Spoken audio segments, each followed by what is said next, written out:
This is the WealthAbility Show with Tom Wheelwright. Way more money, way less taxes.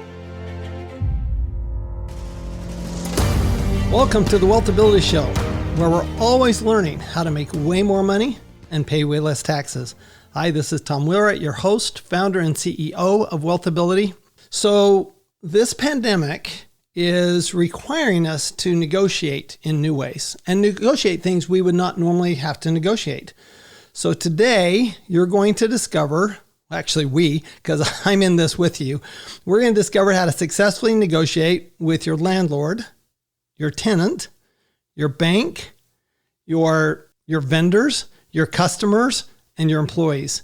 So there's a lot of negotiation that's going on because we have a crisis going on. So we're very fortunate to have an expert in this, a best-selling author on negotiating, and it's Peter Stark. And Peter, welcome to the show. I'm grateful to be on with you.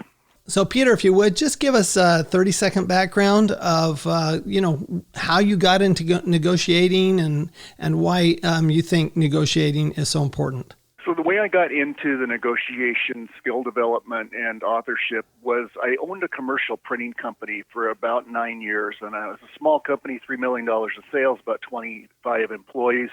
And doing that job, I was competing among 600 competitors in the San Diego market. Any one of them would have sold their mother for a quarter if it could take your business away from you. And so at the same time I own that commercial printing company, I've taught at San Diego State for 14 years in the Certificate of Leadership, Certificate of Sales, and Certificate of Management programs, and got a really good reputation based on the feedback from the students who all were in business. One day I went to the chancellor and said, I want to teach a class in San Diego State on negotiation. And he said, have you ever done it before? And I said, no, I actually haven't, but that's the reason I do want to teach this course. I want to get great at it, and I want to be an author on it. And so that's how I got my start. I went on year 7 in the printing business, went through a buy-sell agreement with my business partner, which took 2 more years to execute. And then in 1990, I started this consulting firm and providing training in the area of negotiation skills. That's fantastic. I was an adjunct professor at Arizona State University for 14 years. And I was asked to teach a class that was not my specialty. And and it became my specialty. So I love that. I love that you did that. That's, that's kind of the first rule of negotiation, right? You do have to ask. If you don't ask, you'll never get anything. Absolutely. That's a critical piece of it. So walk us through, I think this is it's an interesting time. I was reading an article this morning about tenants in New York who are, talking about going on strike and not paying their rent. And, you kind of wonder what went on behind the scenes there. Why didn't the landlord negotiate with them already? Which means that you're going to have a lot of people not paying their rent. And then you've also got people struggling with their mortgages, and the rules are different all over the country. Some states are saying you can't evict somebody. We have the CARES Act, which gives the landlords a little bit of relief. Okay, if that's a federally backed loan, like a Fannie Mae or Freddie Mac loan. And so where do you even begin? So for me, negotiation is all about communication. The definition I use is anytime 2 or more people get together with the intent of changing the relationship in some ways, then they're negotiating. And I've always known big things like negotiating a lease, that's a negotiation. Negotiating the purchase of an automobile, that's a negotiation. What I never would consider a negotiation was this morning I was getting ready to drive my truck off my driveway, and my wife yelled at me just 2 words, and the 2 words were the garbage, and it's my job to take down the garbage to the bottom of the hill. And I thought to myself at first, you know what, I'm going to tell her no, the cans are not that full this week. I think I'm good for a second week. And then I thought, no, because she's going to counter with it stinks and it's got ants. And I sat there thinking about, okay, but I can counter with this. And right there, I put the truck in the park, loaded up the cans, and drove down the driveway thinking this. It was a negotiation. It was with myself. There wasn't a word spoken to her, and I lost. So anytime we communicate, and I think the communication for me also says this, when we're communicating, we have the basis of a relationship, and it's a lot easier to achieve success in a negotiation when you have a relationship. So let's start with the tenants, because the tenants are the ones, we have almost 30 million people without work right now in the U.S. And most of those people, they either have a mortgage or they have rent due. So what do you tell the renter? If it's about communication, what do you tell them about the communication? So first of all, I want to separate them because the mortgage is a very different negotiation. You're negotiating with a huge corporation most often versus negotiating with an individual landlord. And once again, I think that you have to have a discussion so you truly understand the needs and goals of both parties. In some of these universal rent strikes, there are some people actually making more money on unemployment with the $600 kicker than they were prior to this. And so we really have to understand what people's needs and goals are in terms of generating an outcome. And I live in California. Right now, you cannot evict somebody. That is all stopped. Even the serving of people is stopped. And so therefore, it's forcing people to communicate. Whereas in the old days, they may have had no communication. We just evict. Going back on the mortgage one, why that's a different conversation with me, many of the financial institutions I'm working with are saying this, that one, can you pay the interest and then roll the payment to the end of the loan? Some of them are saying, well, we can't even pay interest right now, so we're going to roll the interest and the mortgage payments to the back end of the loan. There'll become a point where banks can do that and then where they cannot do that. But maybe somebody only needs that flexibility. But you have to have, number one, to be successful as a negotiator, a positive vision of the outcome. I'll use one example. When it came to this PPP loans and CARE Acts, some business owners took the initiative to file the paperwork, even though it was frustrating, and move that forward with a positive vision that this is going to build a bridge. Others thought it's going to be too much work, did not have a positive vision of the outcome, and therefore didn't apply or didn't get. So the big piece for me as a landlord, most of your listeners probably are landlords, in terms of whether it's commercial or individual, that's a very different negotiation, whether I'm negotiating with a bank or an individual landlord. Okay, so it sounds to me like the very first step, though, is we actually have to talk to somebody, right? So let's say that you pick up the phone and you call your landlord. What do you say to them? You just tell your landlord, I have a problem and I need your help. I am not able to make my payment this month. And if you knew in the latter part of March that you were going to be able to pay April, you should have communicated sooner rather than later, because you get points for being honest when it costs you something to be honest. If you're not paying in May, you probably should have a week ago informed your landlord that you need help in terms of how we're going to restructure this rent or this payment. So if in California they can't evict, why would you even bother to pick up the phone? Well, you know what? I've actually thought that through as a landlord. And here's how that would work. If you don't pick up the phone and you just don't mail me your check, I want you to know at some point this relationship's going to get turned around. And you say at some point they are going to drop the restrictions for evictions.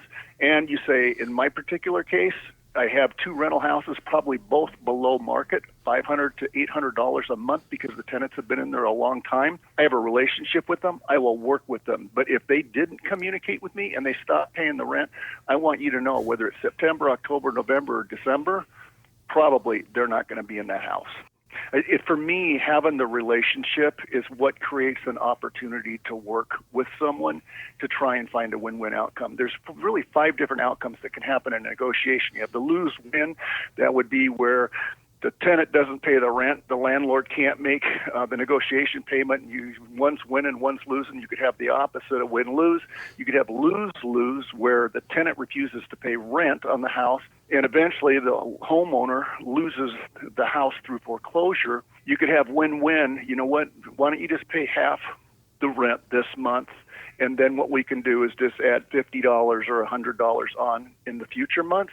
And I'm going to work with you to get you through this. And that would be win-win. And then there's a fourth one is just what I call no outcome, which is probably not going to happen in these rental discussions.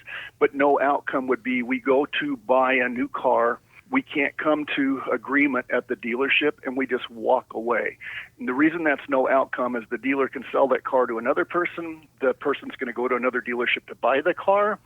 And sometimes the very best deals you ever make in your life are the ones you do not, where you walk away. Yeah, that's a good point. You make a good point here. When you bring up the lose-lose, that is a trigger for me, because I'm thinking about these people who are talking about going out on strike and they want the whole building to not pay rent. And I'm thinking, okay, so let's kind of walk this down the road here. You've decided as a group not to pay the rent. What do you think is going to happen to the landlord? Do you think they have pockets that go forever, that they're so deep that they're just going to keep making that mortgage payment?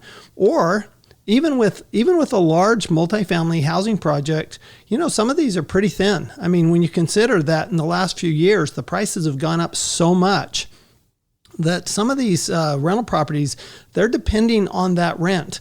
And if they don't, they're going to go back to the bank. And I'm going, who would I rather rent from? Would I rather rent from a landlord who actually cares about the property, or would I rather rent from the bank? And I'm going, I think I would rather rent from the landlord. So it seems to me like it's in the tenant's interest to work something out here. So having a relationship, once again, I think is in your best interest. At least in San Diego, where I've watched these rental strikes, they are where the unions, the renters union, or the banding together of all renters, have targeted very specific owners that they've had terrible relationships. One of those paybacks looks like to me. In my particular case, I don't see that happening because of the relationships, doing the right thing, treating people right, and working through it. In those ones, if the apartment complex, 200 units or whatever, is owned by a large corporation, they may have the financial stability to navigate through that. And I've got to believe if it's an individual owner that has 8 units and all 8 say, we're not paying rent next month, it can have a devastating impact, because you're not going to be able to make the payment, and there's not much you can do about it for at least 60 or 90 days. So let's say you're the landlord, and like you say, I mean, a lot of our listeners are landlords. Do you wait for a tenant to come to you, or do you go to the tenant ahead of time? So I haven't approached the tenant to say, hey, I just wanted to make sure you're going to be able to pay rent this month.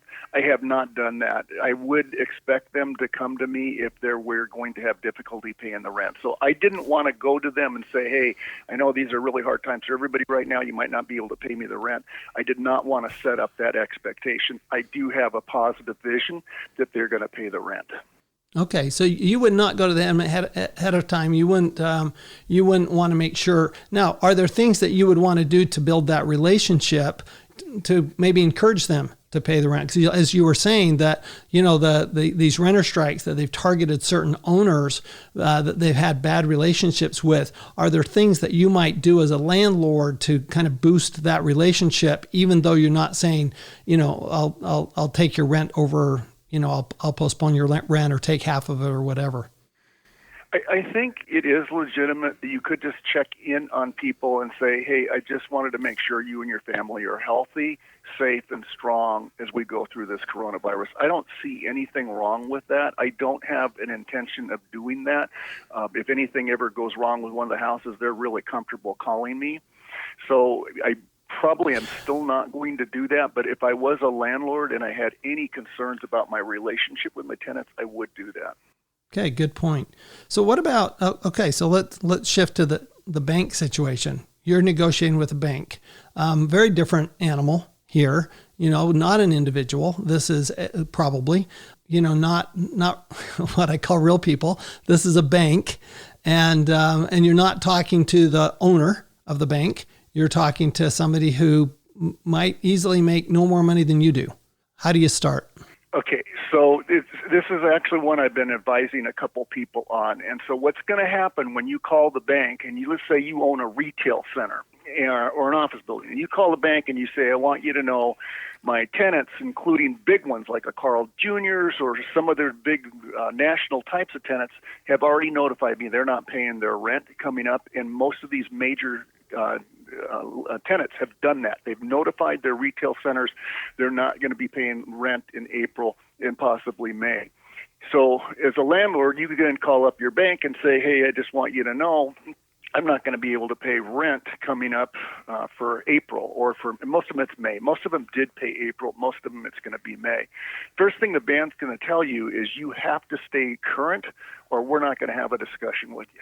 And you say, what's going on there is the bank is raising their expectation and their vision that they're trying to motivate you to make one more payment and make one more payment, and then hopefully we're going to get through this, versus we're going to put the payment back on the end of the loan. And so it's one that it starts out not being very, what I want to call feel good, if you are the landlord trying to get this negotiation done. But in terms of creating a win-win outcome, ultimately what we have to do is be able to get either interest paid or interest and the mortgage payment move to the back end of the loan, or to make an agreement with the bank where we're only going to pay 50% and then we're going to make it up over 3 months or 6 months, something along those lines. But the banks, most of them I experienced, the big ones, they're playing hardball coming out of this. So give us, a couple of steps. Give us 2 or 3 steps that we would take. I call up my bank. They say, nope, I want, you have to pay everything else. You're going to be in default. Then what's next? So on the 2 that I've worked on, both of them, the landlords they are not going to make the May payment. Okay, these are big retail centers. They are not going to make the May payment because they do not have the income coming in, and they believe they need to save cash to be able to maneuver through this. And so it is going to force the bank into some type of negotiation. The outcome that I predicted, most of them are going to figure out either to move the payment to the end of the loan, or they're going to pay a little bit more each month as we come back and the economy begins to improve. But in this particular case, the worst place you can be as a landlord is, one, you're current on your loan, but you have actually no cash to run your business, is not going to be healthy also. So you would say that basically where the bank comes back like that you can actually shift the power a little bit towards you by not making that payment. Right. It does force them into the communication with you because they don't want to have a bad loan on their books. They're going to help figure out a way, because this is temporary. This is not going to be permanent. We will work through this. America's a great country. It's got a lot of resilience, but people are going to need help as we work through that. The bigger concern that I picked up from business owners is getting their frontline employees back when they're making more on unemployment and the $600 kicker than what they made when they were working full time. Okay, so let's talk about this. Let's say you decide, so you've either gone through the PPP process, or you've just decided, you know what, we can make it, but we can't make it with 100% of pay. And so you're going to go in and you're going to tell, now under the PPP, you could reduce their pay by up to 25% without losing any of your PPP loan. Okay, so let's say you want to go in and you want to negotiate. You want to tell your employees, you know what, we're going to reduce your pay by 25%. And how do you do that and not have them say, fine, I'll, just fire me then because I want to go on unemployment? The PPP, if I understand correctly, is helping them for 2.5 months of the wages, taxes, and benefits for those employees. Right. The challenge is, do you have the work when we open back up the economy? And so that's a concern where some people are going to end up staying on unemployment. To bring them back, if you did have to say, I'm going to bring you back, but at a 25% reduction, I don't know why an employee would say yes to that unless they really love you. But I also believe this: if you give them a path of how we're going to make you whole again in the coming 3, 6, or 9 months, I think that may be a path. It's what I call, I'm leading them to a bridge that has a positive vision. And if you have a relationship, you may be able to do that. But if they were a minimum wage to begin with and you're reducing their pay 25%, it's going to, I think, be a hard sell. And then we're going to get into the arguments between the employee and unemployment and the business owner That doesn't have a positive vision for me of what that outcome looks like. Okay, so let's say they're not minimum wage. So let's say they don't make more on unemployment. How do you have that conversation with employees?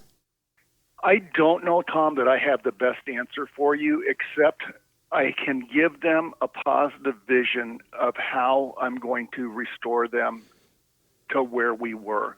To ask them to come back and to work for 25% less with no path of how we're going to gain your improvement back in your life again, I don't know why an employee would say yes to that unless they truly couldn't figure out another job and their unemployment stopped. The thing that will change rapidly is when the $600 kicker stops. That should change and make it a lot easier for a business owner to negotiate. Yeah, although, obviously what's going to happen in this next round of negotiations in Congress is you're going to have the Republicans are going to be pretty much taking the side of business, right, including landlords, and you're going to have the Democrats arguing for more and extended unemployment. This is what's happened in the past. I would expect this to happen again, and when they're back to negotiating this in May, that's what's going to happen. So what do you do if long run, if Congress comes out and says we're going to extend this unemployment, whether it's $600 or maybe they cut it to $400 or $500, but what do you do as an employer at that point? Do you just let them go and say, you know what, we're going to survive some other way and pivot your business and change the way you're doing? What do you do, or how do you negotiate that with the employees? So as we move away from the what I want to call frontline minimum wage employees. So I have 4 employees on my team that make up my company. Most of them have been with me for approximately 20 years or more. And so I'm the only person in the office. They are not working right now or working from home. And so in my business and consulting, I don't expect it to come back strong probably till fourth quarter or first quarter of 2021. I have a really strong relationship with my employees. I feel if I needed to say, hey, I want to do this 25% reduction, I feel I have the relationship where I could get them to do that. And I think most business owners, if they've had their business for any length of time, probably have those types of relationships with employees. I could not just cut my employees. I would not do that. And so in the case of the PPP, you can apply for that. You got coverage for 2.5 months. You can use it for rent, but most often I think people are mostly covering the wages. Here's where employees, and so you've taken the how do we get these people back? Where I think employees are going to be in trouble, if you were difficult to work with or you were an ass, I think it's going to be really hard to find a job coming out of this market. And you say, why? Because the economy, whether it's 10%, 12%, 5% gross product down, that's going to have a ripple effect through it. And I think there are going to be some employees who are going to be stuck on unemployment for possibly a year or two because they're going to have a harder time finding a job. I think most business owners, I do believe this, you started a business because you had a vision and you thought that you could add value and make a difference in this world. And the people who have longevity, they have those relationships where they're going to be able to figure out how do we make this work. And when it comes to the negotiation, there has to be what I call give and take, or else if it's just all one-sided, one person's not going to feel as though they're getting a win out of this, which, once again, I think long-term, when the employee does have a better alternative, even though the business owner was able to get them to take a 25% less salary cut, I think at some point the employee, when they have options, is going to leave. Yeah, it's interesting because on the one hand, like I have a buddy in New York, and he's got people begging him to fire them so that they can go on unemployment. And my inclination is to say you should give them their wish, and just never hire them back, because clearly you don't have a relationship there. That's not a positive. That's not a positive relationship. So you talk a lot about this positive vision for the future. Just walk us through, if you can, a couple of steps before we wrap up here. How do you create that positive vision? What are you looking for, and what does that do for you? So when I use the word vision, it's just a clear mental picture of the outcome. And there's three types of visions, and everybody has one. So when people say, well, they're a visionary, everybody's a visionary, because the vision number one is tomorrow is going to be even better than it was today, and I'm going to help build it and create it. So this would be the example where I am going to go to my landlord, and my goal is to get the May rent pushed off and the June rent pushed off. And I really will help them build a plan of how I'm going to be able to pay back that rent over time.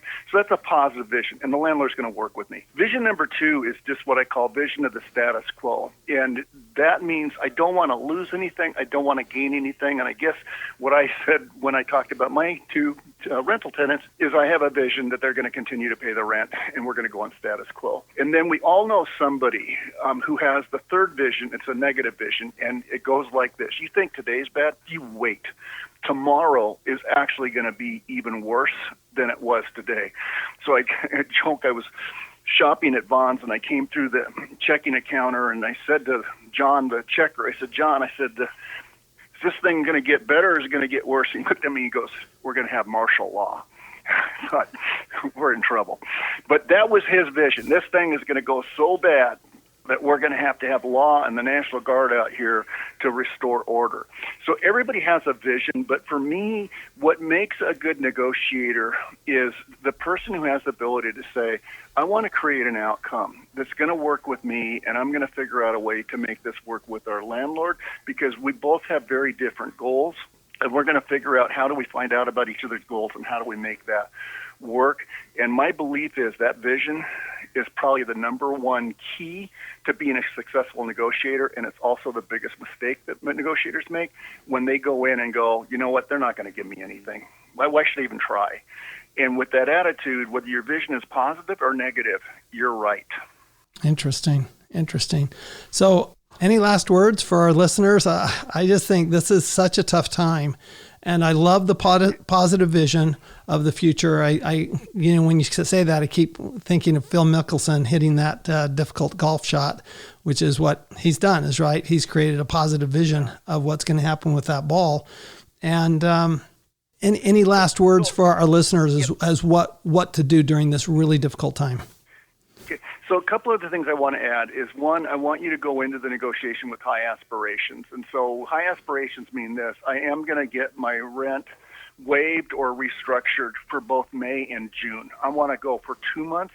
I'm not just going to go for 1 month, because when you go in with high aspirations, you're always going to end up with more. And so when it comes to setting a goal in negotiation, you have to have 3 points. Number one, you have to have a goal. Okay, so I want to get for sure May rent waived.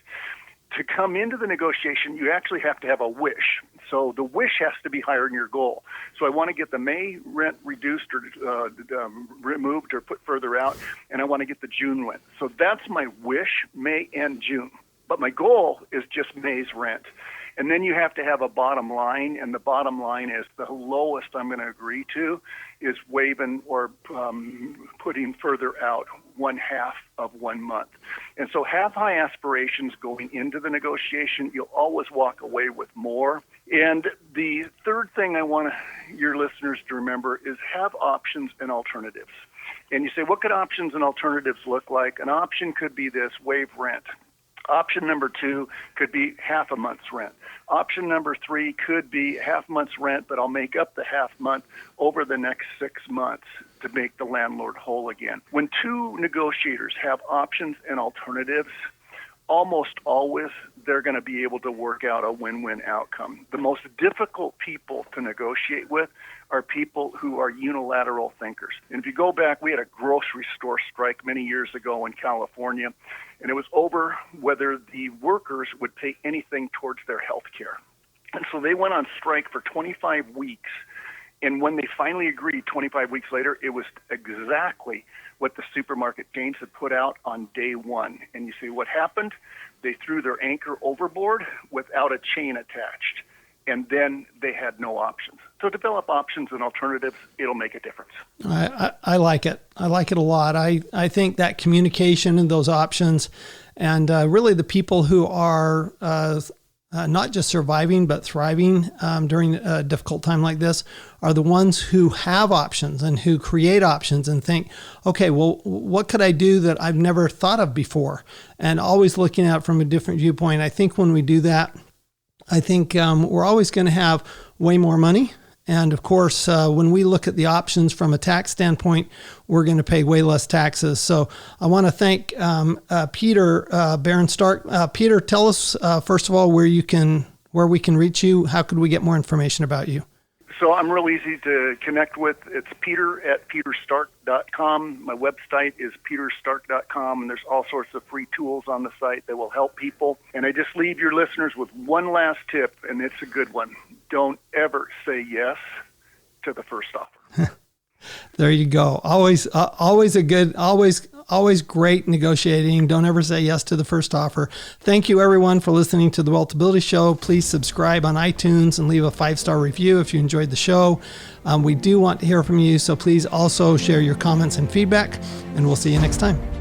You've been listening to the WealthAbility Show with Tom Wheelwright. Way more money, way less taxes. To learn more, go to WealthAbility.com.